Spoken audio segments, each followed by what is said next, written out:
Hello everyone. बघा, आपण मागच्या व्हिडिओ लेक्चर्समध्ये चलनवाढ म्हणजे काय ते अभ्यासत होतो. चलनवाढ म्हणजे काय, त्यानंतर चलनवाढीची कारणे, पुरवठ्यात घडवून आणणारे घटक, मागणीजन्य आणि खर्चजन्य चलनवाढ आणि चलनवाढीचे परिणाम आपण मागच्या व्हिडिओ लेक्चरला अभ्यासलेले आहेत. त्यामध्ये उत्पादनावरील परिणाम आणि विभाजनावरील परिणाम तसेच इतर परिणाम आपण अभ्यासले. आज आपल्याला चलन घट म्हणजे काय ते अभ्यासायचे आहे. तर बघा, सर्वात आधी आपण चलन घट म्हणजे काय ते अभ्यासू. बघा, प्राध्यापक पिगू यांनी चलन घटीची व्याख्या केलेली आहे. चलन घट म्हणजे घट्ट किमतीची अशी अवस्था की जी अर्थव्यवस्थेतील चलनी उत्पन्नाच्या आकारापेक्षा वस्तू आणि सेवांचे उत्पादन अधिक वेगाने वाढते त्यावेळी निर्माण होते. त्याला चलन घट असे म्हटले जाते. म्हणजेच ज्याप्रमाणे चलनवाढीमध्ये पैशाचे मूल्य मोठ्या प्रमाणात वाढलेले असते, तर चलनवाढीच्या काळात पैशाचे मूल्य घटलेले असते आणि वस्तू आणि सेवांच्या किमती वाढलेल्या असतात आणि वस्तू आणि सेवांचा पुरवठा पूर्णपणे बाजार व्यवस्थेत होत नसतो किंवा कमी प्रमाणात होत असतो. परंतु चलनघटीच्या अवस्थेत घट्ट किमतीची ही अशी अवस्था असते चलनघट म्हणजे की जी अर्थव्यवस्थेतील जी चलनी उत्पन्न आहे त्या चलनी उत्पन्नाच्या आकारापेक्षा वस्तू व सेवांचे उत्पादन अधिक वेगाने वाढते त्यावेळी ती निर्माण होते. त्याला चलनघट असे म्हटले जाते. तर बघा, चलनघटीची काही कारणे आहेत. त्या कारणांमध्ये पहिलं आहे पैसारूप उत्पन्नात घट. चलनघटीची जी कारणे आहेत त्यामध्ये पैसारूप उत्पन्नात घट. बघा, पैसारूप उत्पन्नात घट हे चलनघटीचे एक महत्त्वाचे कारण आहे. उत्पादन स्थिर राहून पैसारूप उत्पन्नात जर घट झाली तर मागणी कमी होऊन किमती देखील कमी होतात आणि त्यामधून चलनघट होत असते.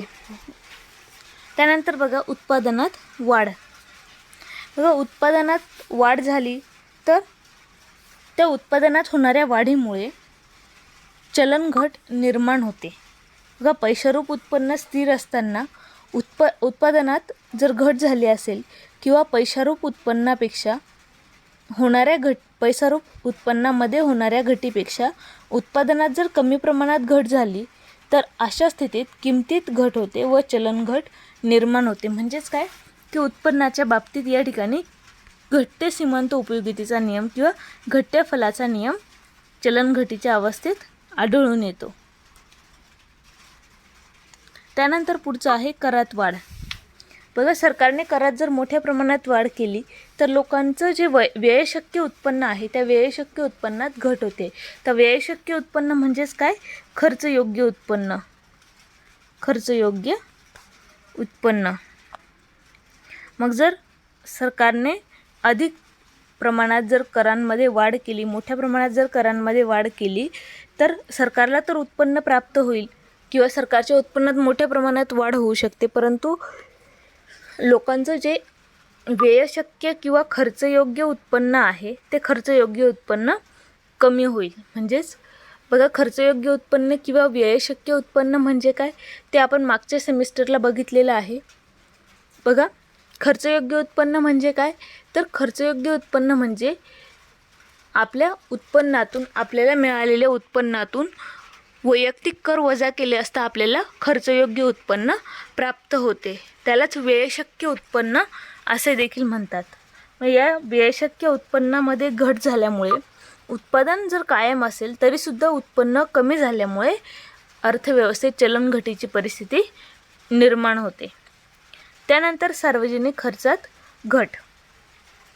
बघा, सरकारकडून केले जाणाऱ्या खर्चात घट झाली तर त्यामुळे लोकांना मिळणारं जे उत्पन्न आहे त्या उत्पन्नात देखील घट होते आणि त्यामुळे लोकांची जी काही वस्तू आणि सेवेसाठी जी मागणी आहे ती मागणी कमी होऊन किमती घटतात, तसेच अर्थव्यवस्थेत चलनघटीची परिस्थिती निर्माण होते. त्यानंतर उत्पादन तंत्रात सुधारणा. बघा, उत्पादन तंत्रात जर सुधारणा झाली तर कमी उत्पादन खर्चात व कमी वेळेत जास्तीत जास्त उत्पन्न करता येते, उत्पादन करता येते. त्यामुळे उत्पादनात प्रचंड प्रमाणात वाढ होते आणि जर उत्पादनात प्रचंड प्रमाणात वाढ झाली तर किमतीत घट होऊन अर्थव्यवस्थेत चलनघटीची परिस्थिती निर्माण होते. म्हणजेच जे उत्पादन तंत्रात जी सुधारणा आहे त्या सुधारणेमुळे अर्थव्यवस्थेत चलनघटीची परिस्थिती निर्माण होऊ शकते. म्हणजे सार्वजनिक खर्चात जर घट केली असेल, उत्पादन तंत्रात सुधारणा केली असेल, तसेच करांमध्ये वाढ केली असेल, सार्वजनिक करांमध्ये वाढ केली असेल, उत्पादनात वाढ केली असेल, तसेच पैशारूप उत्पन्नात घट झाल्यास अर्थव्यवस्थेत चलनघटीची परिस्थिती निर्माण होते. यानंतर आपल्याला चलनघटीचे परिणाम अभ्यासायचे आहेत. चलनघटीचे परिणाम बघा, सर्वात आधी आपल्याला चलनघटीचे जे उत्पादनावरील परिणाम आहे ते उत्पादनावरील परिणाम अभ्यासायचे आहेत. आता चलनघटीचे उत्पादनावर कशा पद्धतीने परिणाम होतात, तर चलनघटीचा अर्थव्यवस्थेतील उत्पादनाची पातळी, गुंतवणूक व्यवहार आणि उत्पन्न पातळी यांच्यावर प्रतिकूल परिणाम होतो.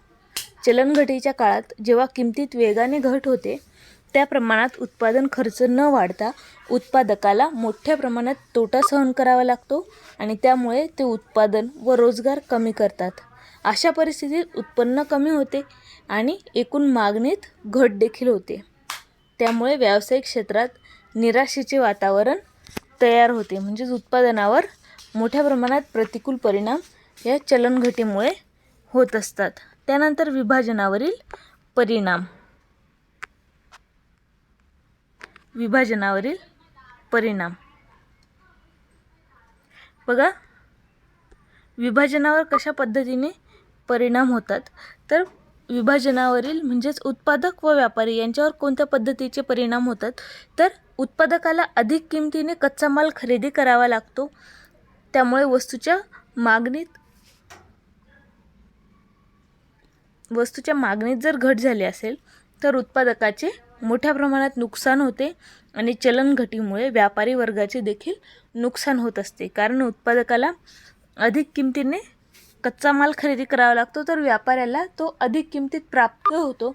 त्यामुळे व्यापाराने विकत घेतलेला माल जर विकला गेला नाही तर त्या व्यापाऱ्याला मोठ्या नुकसानीला सामोरे जावे लागते. मोठ्या प्रमाणात तोटा त्या व्यापाऱ्याला आणि उत्पादकाला होत असतात. त्यानंतर गुंतवणूकदार बघा, चलनघटीचा सर्वच गुंतवणूकदारावर सारखाच परिणाम होत नाही. बॉन्ड, डिबेंचर्स यांच्यामध्ये गुंतवणूक करणाऱ्यांचा फायदा होतो, तर शेअर्समध्ये जे गुंतवणूक करतात त्या शेअर्समध्ये गुंतवणूक करणाऱ्यांचा तोटा होतो. त्यानंतर पगारदार व श्रमिक वर्ग. म्हणजे जे पगारदार वर्ग आहे व श्रमिक वर्ग आहे यांना चलनघटीचा फायदा होतो. कारण वेतन कपातीला कामगार संघटना ज्या आहेत त्या कामगार संघटना पगारदारांचा पगार कमी करण्याला विरोध असतो, तसेच वेतन कपातीला कामगार संघटनेचा विरोध असतो. त्यामुळे या दोन्ही वर्गाला याचा फायदा होतो. चलनघटीमुळे त्यांना कमीत कमी खर्चात अधिक उत्कृष्ट पद्धतीच्या, उत्कृष्ट दर्जाच्या वस्तू प्राप्त होतात. त्यानंतर पुढचं आहे उपभोक्ते. बघा, चलनघटीचा उपभोक्त्यांना फायदा होतो. चलनघटीमुळे उपभोक्त्यांची खरेदी शक्ती वाढते आणि उपभोक्ते जास्त वस्तू व सेवा खरेदी करतात. मात्र ज्यांचे उत्पन्न चलनघटीच्या काळात कमी होते त्यांना या चलनघटीचा तोटाही होतो. त्यानंतर जे इतर परिणाम आहेत त्यामध्ये कराच्या भारात वाढ. बघा, चलनघटीमुळे करदात्यांवर प्रतिकूल परिणाम होतो. कर आकारणीच्या वास्तव भारात वाढ होते आणि त्याचे कारण किमतीत घट झाल्यामुळे पैशाच्या मूल्यात वाढ झालेली असते. त्यामुळे करदात्यांवर चलनघटीचा प्रतिकूल परिणाम होतो. त्यानंतर सार्वजनिक कर्जाच्या भारामध्ये वाढ. सार्वजनिक कर्जाच्या भारात वाढ.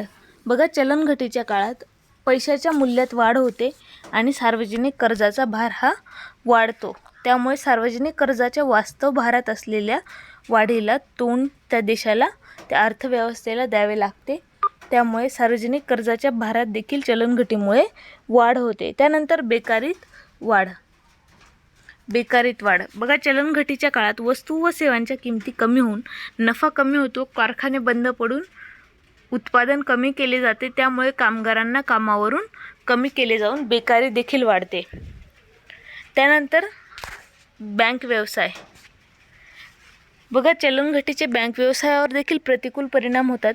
अर्थव्यवस्थेत मंदीची स्थिती असताना कर्जदारांची संख्या कमी होते, त्यामुळे बँक व्यवसायावर संकटे कोसळतात आणि अरिष्टांची निर्मिती होते, म्हणजेच संकट त्या बँक व्यवसायावर निर्माण होतात.